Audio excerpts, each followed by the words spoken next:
kekal tenang. Bismillahirrahmanirrahim. Alhamdulillah.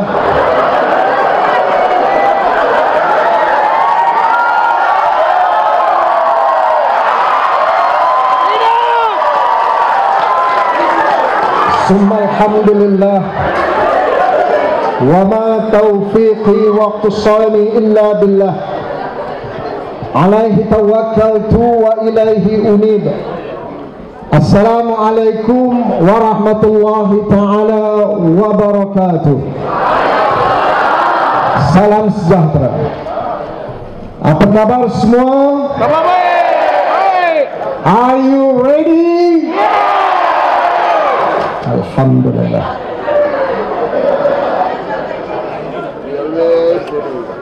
Yang saya kasihi, yang berhormat Datuk Abdul Rashid As'ari selaku Ketua Badan Pimpinan Negeri Selangor, yang saya hormati dan kasihi Datuk Sri Rina Harun, kasih dalam perjuangan, Ketua Sri Kandi Malaysia, yang saya hormati dan kasihi adinda saya yang berhormat Senator Saudara Wan Ahmad Faisal Wan Ahmad Kamal, Ketua Armada Bersatu.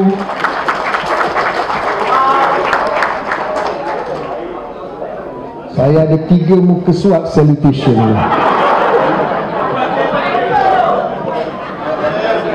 Yang saya hormati dan kasihi sahabat lama saya yang berhormat Datuk Dr. Ahmad Yunus Khairi, Suruhdaya PAS Negeri Selangor, dan juga seluruh staf kepimpinan PAS Negeri, termasuk Muslimat Puan Wan Haslina. Ini seorang wanita yang cukup kental dari zaman dulu. Sudah tentulah saya juga mengalu-alukan Datuk Parameswaran Danasan, Vice President of Gerakan,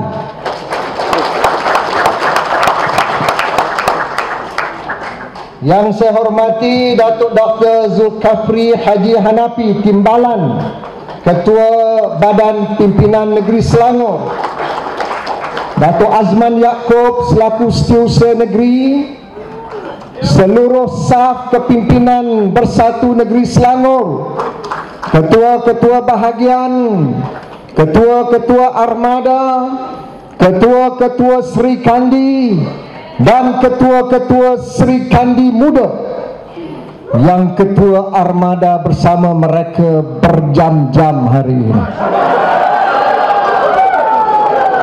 Saya rasa sedikit cemburu.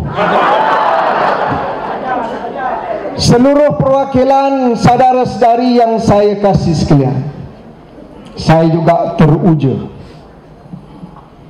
Walaupun parti ini diinjak, dihina, diaibkan, diserang, bukan oleh musuh politik, tetapi mereka-mereka dalam kerajaan sendiri, tetapi ini memberikan kekuatan kepada kita untuk terus mara ke hadapan sebagai parti yang ada maruah. Jangan anggap Bersatu melukut di tepi gantang. Kami bukan untuk meminta-minta, kami bukan pengemis politik. Betul. Kami tidak mahu apa yang tidak menjadi hak kepada kami. Betul. Hormat perjanjian permuafakatan yang telah kita bina bersama. Ingat, kami majority, kamu minority. Betul. Yes.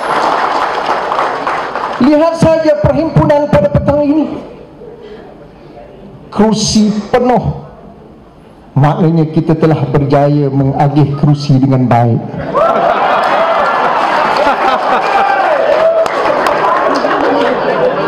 Bersatu dapat kerusi, PAS dapat kerusi, Gerakan dapat kerusi,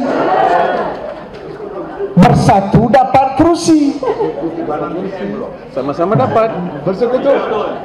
Inilah kekuatan Perikatan Nasional. Jangan bimbang, kami sudah bersedia. Kalaupun UMNO terdesak untuk melakukan pilihan raya esok, Perikatan Nasional sudah bersedia untuk hadapi apa yang kita inginkan.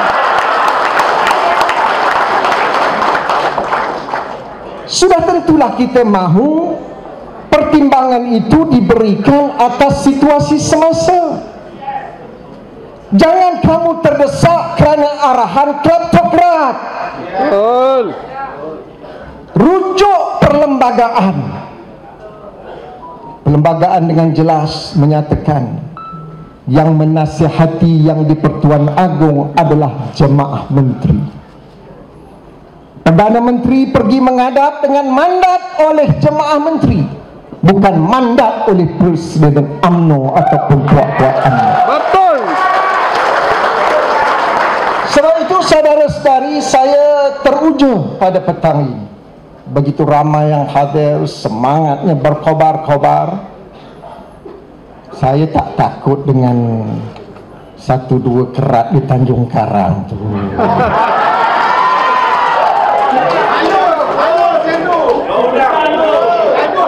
Tak usah sebutlah nama-nama begitu.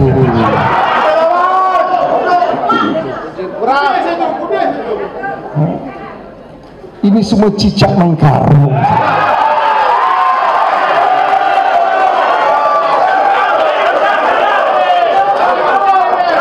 Lawan kita kleptokrat, lawan kita perasuah, lawan kita perompak. Itu lawan kita. Cicak jangan lawan, jentik saja. Sebab itu saudara-saudari, ini yang ditakuti oleh musuh kita. Bila mereka lihat bersatu boleh duduk dengan PAS, bersatu boleh duduk dengan Gerakan, Perikatan Nasional, rumah yang kita bina itu semakin hari semakin kuat. Sebab itu kita difitnah dan diserang. Kalau kita kecil, kalau kita tidak relevan kepada masyarakat, kalau kita tidak berjaya mendampingi rakyat, apakah mereka akan serang kita? Tidak. Kita hari ini kuat. Kita kena yakin bahawa insya-Allah PRU 15 adalah milik Perikatan Nasional.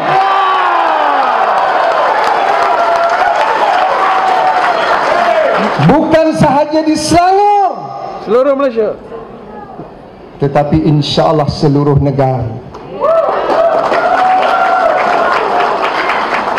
Ada orang sudah minat nak datang Gombak, silakan.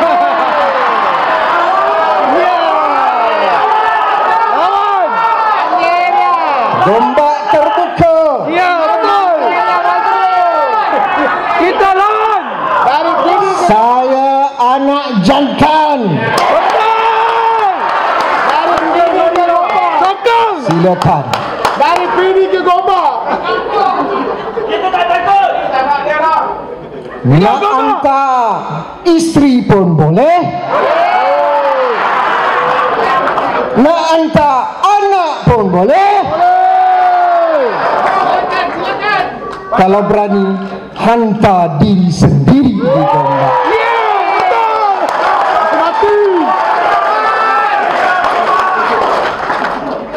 Yang tuan-tuan seronok, tuan-tuan tahu ke siapa dia.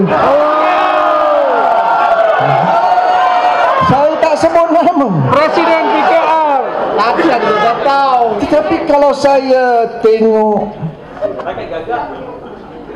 saya lihat nak jawab pun bagi saya dia tidak relevan lagi. Tetapi tuduhan yang dilemparkan itu melampau, sehingga mereka bersungguh-sungguh mencipta naratif bahawa kita ini semua pengkhianat. Maka kerusi-kerusi pengkhianat akan ditentang habis-habisan. Saya nak tanya, siapa pengkhianat sebenarnya? Anwar Ibrahim. Non.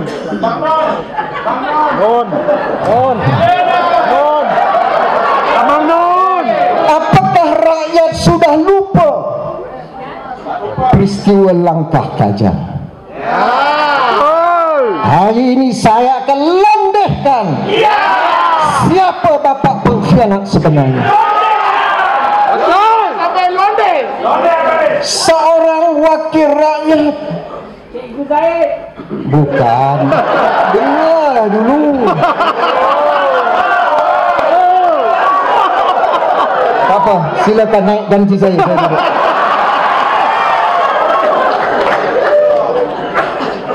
Seorang individu yang bernama Sisili masuk dalam pilihan raya umum secara demokratik, dipilih oleh rakyat Kajang, diangkat menjadi wakil rakyat Don Kajang. Betul atau tidak? Betul. Akhirnya Sisili diarah oleh manusia yang rakus ini. Kamu letak jawatan sebab aku nak bertanding, aku nak jadi Menteri Besar Selangor. Betul atau tidak? Betul. Apakah ini bukan khianat mandat rakyat? Khianat. Sisili menang dalam pilihan raya, tetapi kamu sudah terlalu ambisius, rakus, kelojoh, gila jawatan, tamak, kemaruk, gila kuasa. Tak dapat jadi PM, jadi MD pun jadilah. Saudara rakyat Malaysia, tolong ingat, history cannot be erased. Betul? Faham? Faham. Sekarang ada orang ni tak faham bahasa Inggeris, sebab tu dia cakap bahasa Melayu. Sejarah tak boleh dipadamkan.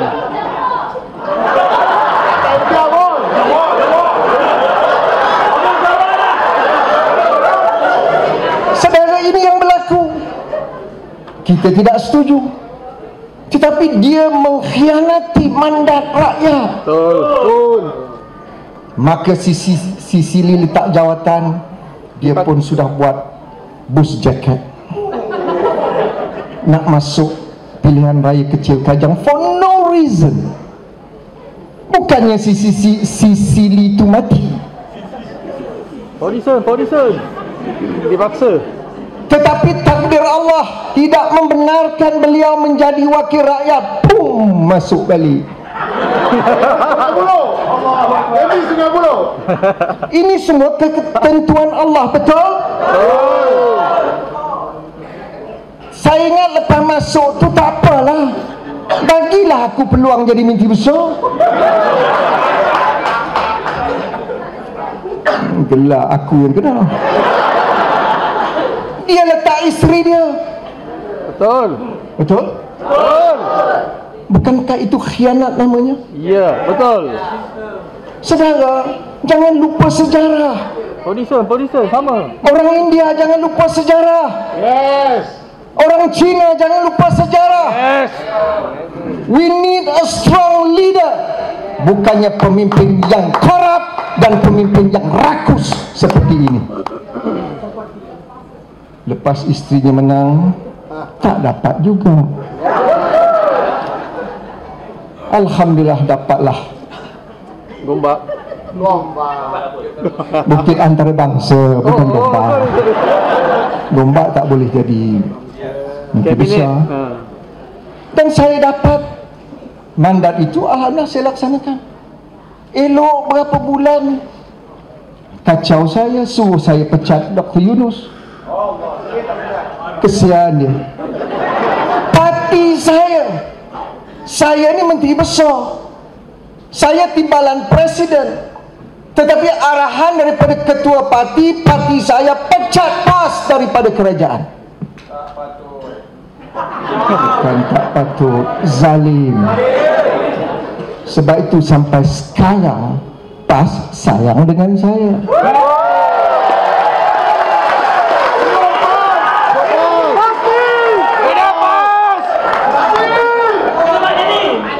Sebab macam ni, saya pun mau belajar macam ni, macam mana.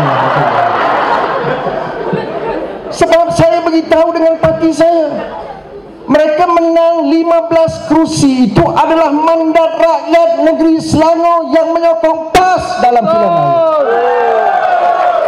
Saya tidak boleh khianat mandat rakyat. Betul. Mereka duduk dalam kerajaan, bukan mereka senang-senang nak duduk. Mereka tempuh pilihan raya, mereka menang pilihan raya, dan mereka kekal dalam kerajaan. Itu tanggungjawab saya. Boleh tanya dengan PAS. Kalau tidak, Dr. Yunus habis, Datuk Iskandar dan juga saudara Zaidi. Saya kekalkan. Kemudian kita masukkan bersatu. Datuk Rashid salah seorangnya. Itu tindakan saya. Sebab itu dalam pilihan raya umum 2018, alhamdulillah, kali pertama dalam sejarah politik negeri Selangor, 51 kita menang daripada 56. Sebab orang Melayu rasa selamat, orang Cina rasa selamat, orang India rasa selamat. Inilah kerajaan yang mesti dipertahankan. Betul. Dan saya bertekad dasar ini akan kita panjangkan ke peringkat persekutuan bila kita menang dalam pilihan raya umum yang akan datang. Kita mahu orang India mendapat tempat dalam negara. Kita mahu orang Cina rasa selamat, ada peluang melonjakkan ekonomi mereka. Dan kita mahu orang Sikh juga adalah rakyat Malaysia yang ada tempat yang cukup baik dalam negara. Dan sudah tentulah Melayu dan Bumiputera jangan diperkotak-katikkan oleh pemimpin politik yang rakus.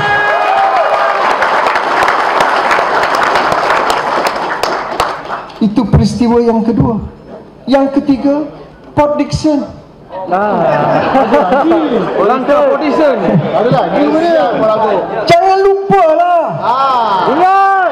Susah orang tu. Port Dickson itu dah ada wakil rakyat. Sejarah. Belum mati, masih sehat, baru menang pula tu. Jadi tolonglah TV3 laporkan. Tolonglah Astro Awani laporkan. Siapa pengkhianat sebenarnya? Dalam parti kami tidak setuju ada pilihan raya kecil Port Dickson. Sebab dia sudah menang. Siapa nama tu? Major Daniel, General Daniel. One Star General. One Star General menang. Daniel Balagoba. Sudah dapat mandat. Tapi orang yang sama ke tepi. Aku nak bertanding. Aku nak jadi Perdana Menteri. Langkah PD. Nak balik. Maka setiap minggu saya nak angkat sumpah, saya nak jadi Perdana Menteri, saya nak angkat sumpah, saya nak jadi Perdana Menteri. Mampu ayun. Dalam kongres parti kami, ini sejarah. Sejarah tak boleh padam. Kami dipaksa angkat plekat. PM ke-6 angkatlah kami. Yang gelak tu lu perwakilan keadilan tu. Ni Afif tu tinggi.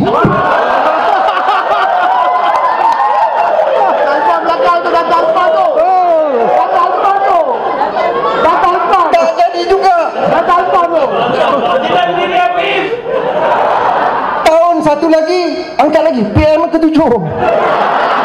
PM ke P. Angkat lagi, PM ke-8. Tak jadi-jadi. PM ke P. Saudara boleh gelak, itulah pengalaman kami. Diperbodohkan. Angkatlah. Lepas tu kami kata, tak boleh angkat, tak jadi-jadi lah. PM ke P. Tuan Dr. Mahathir pun pening. Akhirnya dia letak jawatan. Dia panggil saya baru ni, dia kata, Azmin, apa berlaku di Sheraton Move? Saya kata, Tuan, tak ada move. Betul. Saya duduk 2 jam dengan dia. Saya kata, Tuan, dia kata, tak ada move. Tak ada, Tuan. Buat apa kat situ? Makan. Ucapan tak ada, kempen tak ada, makan. Jadi macam mana? Makan pun salah. Tuan letak jawatan, kenapa? Itulah. Saya lupa.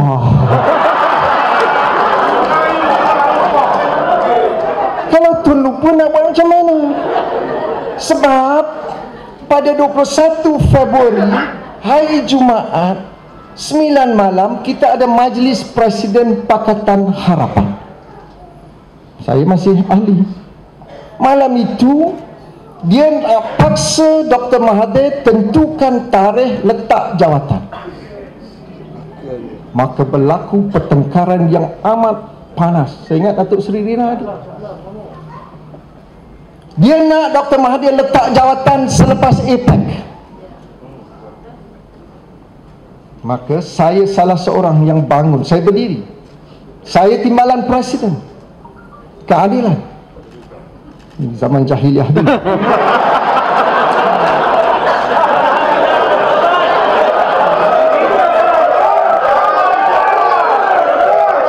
Saya mengaku saya tak ada masalah. Jadi dah dapat nur. Lama kawan dengan PAS. Saya pun berhijrah lah. Tapi saya tidak bagi, saya tak keluar. Itu pun saya tengah. Saya tak pernah lompat parti. Saya dipecat. Betul. Akhirnya,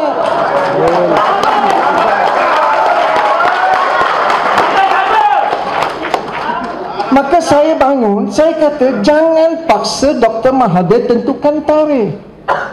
Sebab saya tidak mahu Dr. Mahathir, Perdana Menteri Malaysia, menjadi lame duck Prime Minister. Saudara kena ingat, kalau berlaku persidangan APEC, 21 pemimpin dunia akan berada di Kuala Lumpur. Betul. Kalau dia sudah tahu Dr. Mahathir akan letak jawatan seminggu atau sebulan selepas APEC, who would listen to him? Yes. Betul atau tidak? Betul. Jadi saya ambil pendirian begitu. Jangan paksa Dr. Mahathir tentukan tarikh. Betul. Berilah peluang kepada beliau untuk memimpin sampai masanya kita boleh bincang. Tidak ada perjanjian yang menetapkan 2 tahun, maka kena perlu serah kepada pada seseorang yang lain. Saya malas nak sebut nama orang. Tak ada. PD. Yang ada selepas Dr. Mahathir, maka kita bersetuju untuk serah pada orang itu. Tak kira lah 2 tahun. Mungkin Dr. Mahathir nak duduk lagi 10 tahun. Mungkin Dr. Mahathir nak kekal 20 tahun. Serahlah kepada dia. After all, itulah mandat rakyat dalam pilihan raya. Kalau nak harap orang itu dalam pilihan raya, takkan menang kita dalam pilihan raya yang tepat. Betul ke tidak? Maka siapa yang khianat mandat raya? Orang itu. Dot. PD. Bangun. PD. Jadi jangan kita lupa sejarah. Yang mengkhianati mandat rakyat ini adalah orang itu. Maka bila berlaku pada 23 Februari, Dr. Mahathir memanggil 6 G6 ke rumahnya pukul 4 petang. Saya beritahu Dr. Mahathir, saya akan tulis buku menceritakan segala-galanya supaya rakyat tahu dan berlaku adil kepada Bersatu dan Perikatan Nasional. Dan sekarang saya bertekad saya akan turun dan ceritakan sepenuhnya apa yang berlaku di sebalik tabir. Betul. 23 Februari pukul 4 petang, Dr. Mahathir yang memanggil G6 ke rumahnya. Siapa G6? Abang Jo, Ketua Menteri Sarawak, Syafiee Afdal, Ketua Menteri Sabah ketika itu, Tan Sri Muhyiddin bersatu, Tan Sri Tuan Guru Haji Hadi Awang mewakili PAS, Zahid Hamidi mewakili UMNO, Azmin Ali mewakili saya tak tahu kenapa saya G6 duduk bincang. Gambar itu pun telah tersebar luas. Ketika itu Dr. Mahathir mendapat 131 sokongan. Tujuannya apa? Supaya dia ada majoriti yang kuat dan orang itu tidak akan mengganggu gugat pentadbiran kerajaan. Bukan nama saya, bukan nama Tan Sri Muhyiddin. Kita masih mempertahankan Tun Dr. Mahathir sebagai Perdana Menteri. Kita mahu kerajaan yang stabil, kerajaan yang kuat, supaya kita dapat teruskan agenda pembangunan negara. Itu. Maka pukul 5.30 petang hari yang sama, 23 Februari, ke-66 G6 ini dipanggil menghadap Duli Yang Maha Mulia Seri Paduka Baginda Yang di-Pertuan Agong pada jam 6 petang. Dan disitulah yang di-Pertuan Agong melihat sendiri 131 SDs daripada 131 MPs yang menyokong Tun Dr. Mahathir Mohamad sebagai Perdana Menteri. Alhamdulillah. Maka kita persembahkan pada tuanku, kita balik dah maghrib, kita bagilah makan, itu saja. Tak kalah MPs daripada Sarawak datang, Sabah datang, sign SD terus balik. Kita kini adat orang timur, bukan kita bagi duit macam UMNO, bukan kita bagi kontrak macam UMNO, bagi makan sepinggan nasi dan balik, itu saja kata Tun. Oh iya kak, nama lain tak ada kak, tak ada tu. Nama Tun satu. Tapi esok berlaku sebaliknya, kita tak boleh buat apa. Sebab itu saya kata Tun, kenapa Tun letak jawatan? Itulah.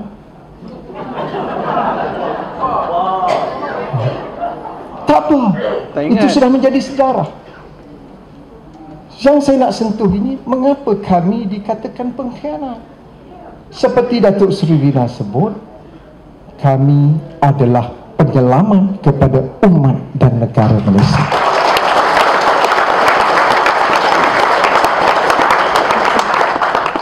Sebab itu saudara-saudari, bila kita berada dalam parti ini, saya tahu saya tak terlibat dalam kelahiran bersatu. Saya tidak membidankan kelahiran bersatu. Memang saya bukan bidan. Yang membidankan adalah saudara-saudari semua. Ketika itu saya di dalam Pakatan Harapan. Tetapi bila kita lihat Pakatan Harapan seperti yang disebut oleh Ketua Armada tadi, wah, dah tak boleh lah. Ada 6 pilihan raya kecil, 6 kalah. Apa punya kerajaan ni? Mana ada kerajaan kalah dalam pilihan raya kecil? Betul. Tetapi ketika itu bukan saja orang Melayu meluap kemarahannya terhadap seseorang dan sesuatu parti yang mengambil tindakan yang keras, perkauman yang sempit, kenyataan yang menggugat kestabilan perpaduan umat, maka orang Melayu marah, orang Cina marah, orang India marah. Tanjung Piai pilihan raya. Iya. Ketika itu bila bergabungnya MCA dengan PAS, DAP mengambil kesempatan menyerang MCA kerana bergabung dengan PAS, dengan harapan mereka boleh menang, Pakatan Harapan boleh menang. Saudara, dalam Tanjung Piai ada pekan nenas, kubu kuat DAP kalah. Tetapi di Tanjung Piai kita dipial teruk. Pada peringkat awal kita dijangka kalah 3,000, akhirnya 15,000. kita tidak melihat keadaan ini untuk mengatur strategi baru? Itu saja. 15,000 majoriti MCA menang di luar jangkaan kita. Kerana apa? Rakyat sudah meluat dengan Pakatan Harapan. Manifesto yang dijanjikan tidak ditunaikan. Kelompok-kelompok tertentu dalam masyarakat dipijak, dihina oleh kumpulan-kumpulan dan kaum tertentu. Maka kita rasa tidak selamat. Maka kita mengambil tindakan untuk memastikan negara ini ditadbir oleh parti dan kerajaan yang adil kepada semua. Dan terbukti kerajaan dan parti yang ada kemampuan untuk membela dan mempertahankan nasib rakyat Malaysia adalah Perikatan Nasional.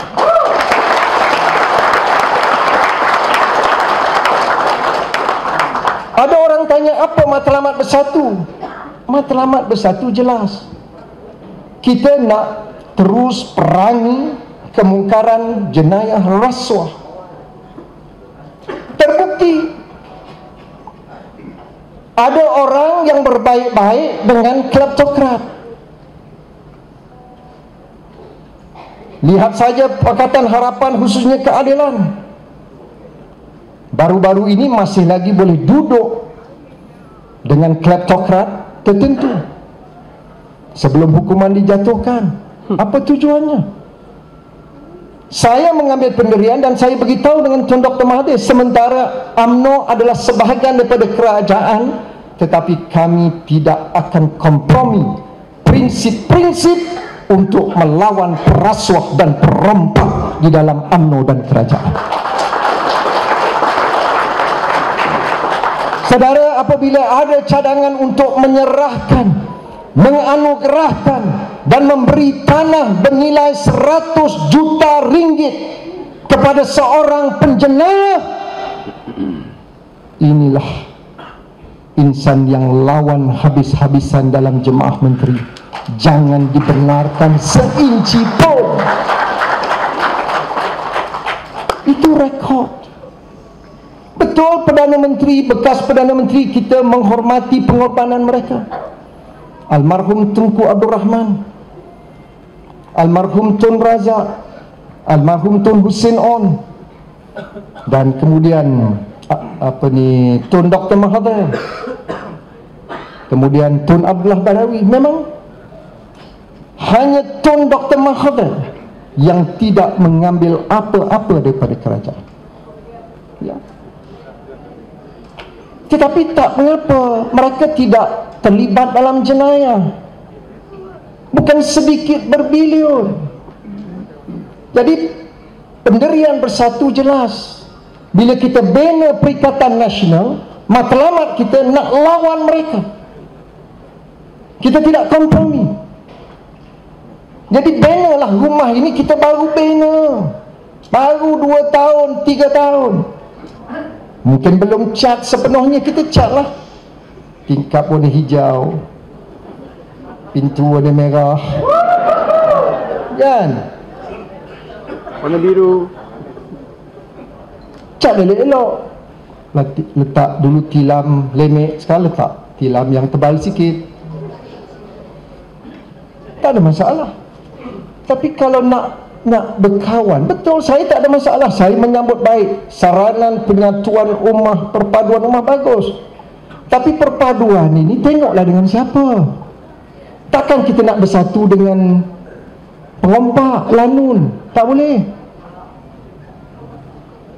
Mereka masih berterusan.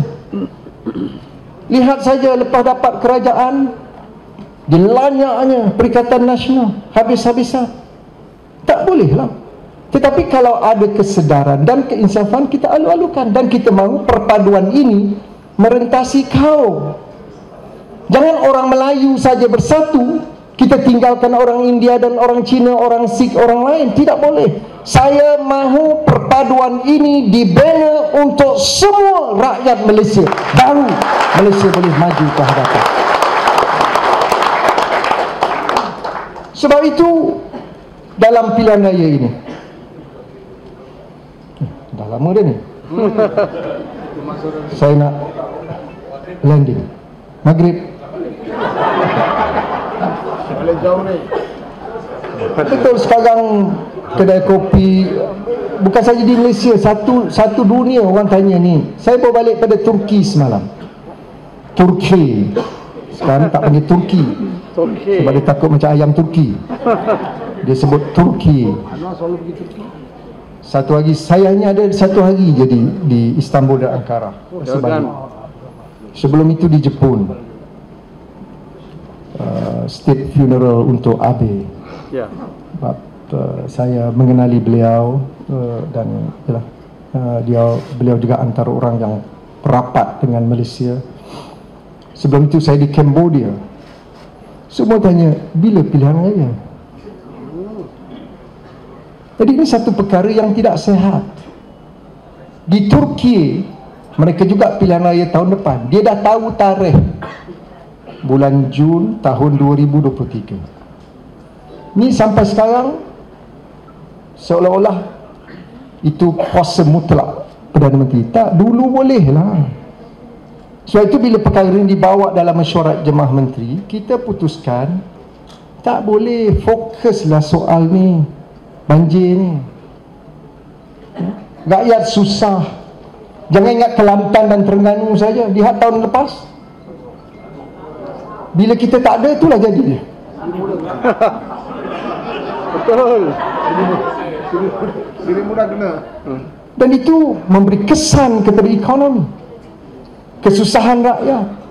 Kita ada persiapan yang baik.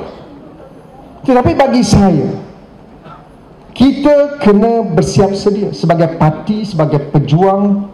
Bukan pejuang tu, pejuang, warriors. Kita kena bersiap sedia kemungkinan apa sekalipun. Dan Alhamdulillah, saya lihat permuafakatan yang kita wujudkan dalam Perikatan Nasional cukup baik. Memang ada usaha nak pecahkan supaya kita berlaga angin dan bertembung, tapi insya Allah, saya yakin, saya mengenali Dr. Yunus, saya mengenali Tan Sri, Datuk Seri Haji Hadi Awang. Insya Allah matlamat kita sama, iaitu membina negara yang bersih, yang bermaruah dan mengangkat martabat umat. Sebab itu saudara-saudari, dalam tempoh yang getir 2 tahun ini, kita telah diuji dan kita teruji. Nak uji pemimpin semasa susah, nak uji pemimpin semasa krisis. Kalau tidak, semua orang boleh claim dia pemimpin.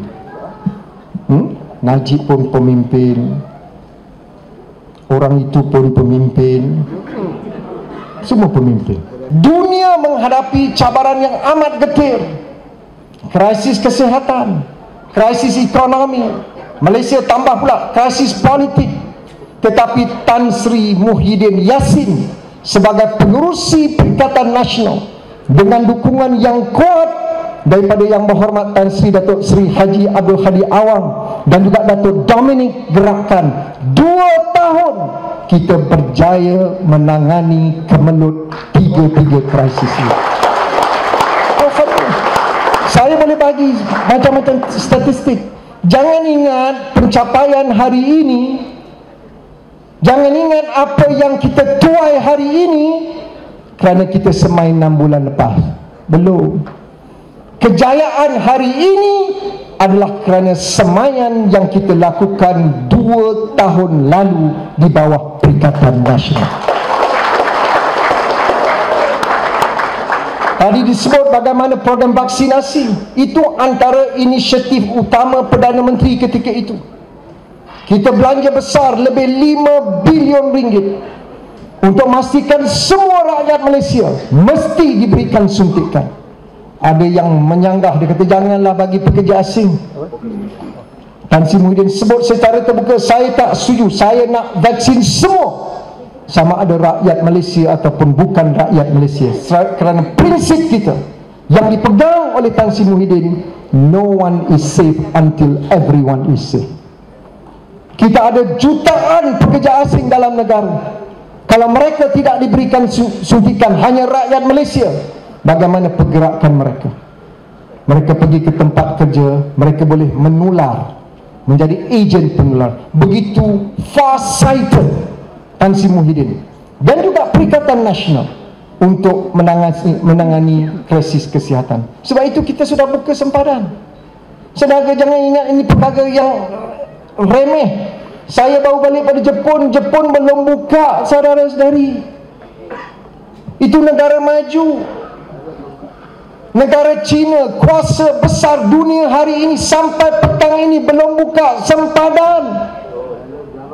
Tetapi Malaysia di bawah Perikatan Nasional, alhamdulillah, kita telah buka sempadan dan aktiviti ekonomi sudah berjalan.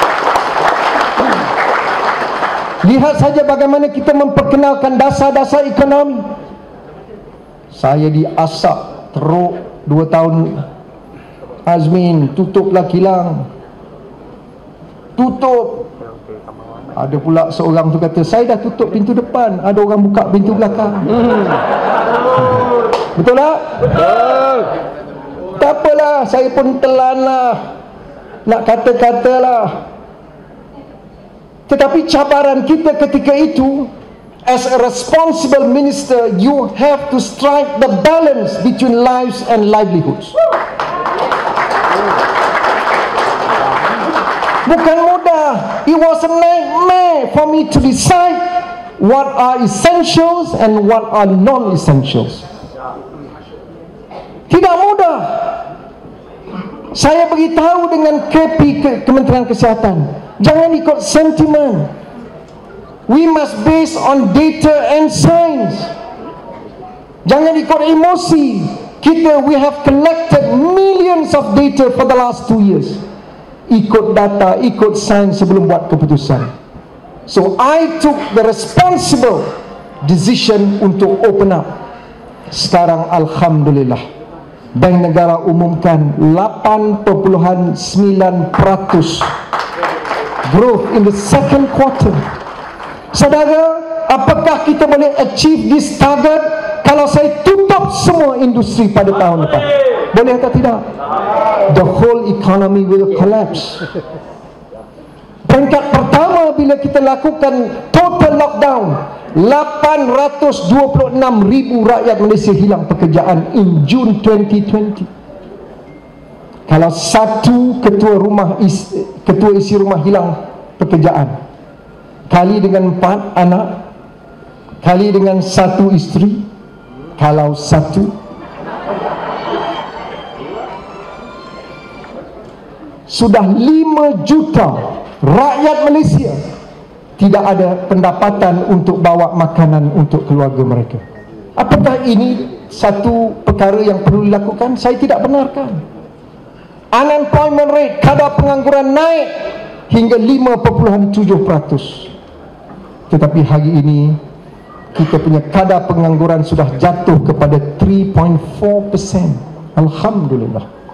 Dan kita punya growth, saya sebut tadi, FDI in 2021, pelabur-pelabur asing masuk 309.4 bilion ringgit. Tidak mudah, saudara. Saya terpaksa pergi yakinkan mereka. Mereka tanya 1MDB, mereka tanya perompak ada lagi. Saya terpaksa restore the confidence of the investors. Come back. This is a business-friendly government. We embark and introduce NIA, National Investment Aspirations. Saya nak fokus quality investment, high-tech investment. No more labor-intensive investment in Malaysia. Jangan bergantung kepada tenaga pekerja asing. Ramai bakat tempatan yang ada capabilities dan capacities untuk memenuhi permintaan industri. Sebab itu sekarang kadar pengangguran sudah jatuh. Bila pelabur-pelabur asing masuk, baru you boleh cipta pekerjaan. Ini yang saya lakukan. Ada orang kata, Azmin sekarang sunyi sepi. Ya, saya tidak mahu cakap politik sebab rakyat susah. Saya tidak mahu cakap politik sebab rakyat sedang hilang pekerjaan. Maka saya tampil atas nama PN, wujudkan pekerjaan yang berkualiti dan berpendapatan tinggi. tinggi untuk anak-anak Malaysia dalam tempoh yang sukar ini. Kemudian saudara tengok kita punya ekspor. Saudara boleh baca buku rancangan Malaysia ke-12, di mana unjuran dalam RMK12 by 2025 our export value must reach 1.252 trillion ringgit. Itu dalam rancangan Malaysia ke-12. Tetapi alhamdulillah by December last year 2021, hasil daripada dasar yang berani, ekspor Malaysia mencecah 1.24 trilion ringgit. Kita capai 4 tahun lebih awal daripada apa yang disasarkan. Perkara ini kena kita sampaikan di bawah. Inilah kejayaan Perikatan Nasional. Kita boleh manage the economy, we can run the government, we can provide a stable and strong leadership. Ini yang rakyat nak. Jadi saudara-saudari, kita kena turun bawah. Kita kena kongsi kejayaan-kejayaan Perikatan Nasional, pengurusan ekonomi yang baik, dasar yang mesra perniagaan. Sekarang pelabur-pelabur masuk. Bukan kerana puak-puak yang baru perintah ni. Ini dasar yang kita semai 2 tahun yang lalu, dan alhamdulillah menghasilkan keputusan yang cukup baik. But I told the Prime Minister, we need more space, we need more time. The numbers are good, very robust, but I need to work hard to attract more investments into Malaysia. I need to work harder to create more jobs for the people. Saya nak bangun kerajaan yang stabil. Jangan dengar 2-3 kleptokrat ini. Persetankan mereka. Jadi saudara-saudari, saya berharap mesej ini kena sampaikan. Semua rakyat Malaysia kena tentukan masa depan mereka. Saya nak minta rakyat Malaysia, khususnya pengundi-pengundi muda, kena keluar beramai-ramai. Kita tengok prestasi Johor dan Melaka amat membimbangkan. Jangan salahkan rakyat, mereka sudah sick and tired with politics. Mereka tak mau keluar lagi. Tetapi yakinkan mereka, kalau mereka tak keluar, yang untung adalah UMNO dan Barisan Nasional. Lihat saja di Johor, mereka tak kuat. Mereka hanya dapat 43%, tetapi mereka boleh bentuk kerajaan. We should not repeat this mistake di peringkat persekutuan. Tanggungjawab kita hari ini ialah yakinkan pengundi keluar, kerana satu undi akan menentukan masa depan negara yang lebih kuat dan cemerlang di bawah Perikatan Nasional, insyaAllah. Yang kedua, they have seen us in action. Mereka telah lihat bagaimana Perikatan Nasional yang dipimpin oleh Tan Sri Muhyiddin Yassin berjaya keluar daripada krisis ekonomi dan krisis kesihatan. Bukan saja soal leadership, tetapi soal courage of conviction to succeed. Ini penting ditanam dalam pemahaman rakyat. Kita perlukan kepimpinan yang kuat, tetapi kita juga perlukan political will, courage untuk melakukan perubahan, and we have done so dalam masa yang begitu singkat. Kalau diberikan peluang ini, insyaAllah we can do better to build a stronger Malaysia for all Malaysians, insyaAllah. Saudara-saudari, sebab itu saya nak tutup perbincangan kita pada petang ini dengan menyatakan saudara-saudari ada tanggungjawab yang besar. Bersatu, PAS dan gerakan di Semenanjung ada tanggungjawab yang cukup besar. Rakyat meletakkan harapan dan aspirasi yang cukup tinggi kepada kita. Mereka telah beri peluang kepada Barisan Nasional hampir 60 tahun. Mereka telah beri peluang kepada Pakatan Harapan selama 22 bulan. Mereka telah beri peluang kepada Perikatan Nasional lebih 20 bulan. Maka sekarang mereka sedang membuat comparison. Dan nyata, berdasarkan rekod, berdasarkan prestasi, saya yakin Perikatan Nasional mempunyai tempat. Kita akan menang sebagai Perikatan Nasional. Kita akan bentuk kerajaan Perikatan Nasional. Dan kita adalah keluarga Perikatan Nasional. Saya nak mengingatkan, ada pendeta Latin yang menyatakan Ubi Concordia, Ibi Victoria. Faham? Tak faham? Memang saya bagi tak nak faham. Ulang sekali lagi. Ubi Concordia, Ibi Victoria. Bukan ubi kayu. Itu zaman UMNO. Ulang ya. Ubi Concordia, Ibi Victoria. Ubi Concordia, Ibi Victoria. Terjemahannya ialah, dengar, where there is unity, there is victory. Kesatuan. Itu bahasa Latin dan bahasa Inggeris. Bahasa Melayu. Di mana ada bersatu, di situ ada kejayaan. Faham? Baru faham. Ubi Concordia. Ubi Concordia. Ubi Concordia. Ibi Victoria. Sekali lagi ya. Ubi Concordia, Ibi Victoria. Where there is unity,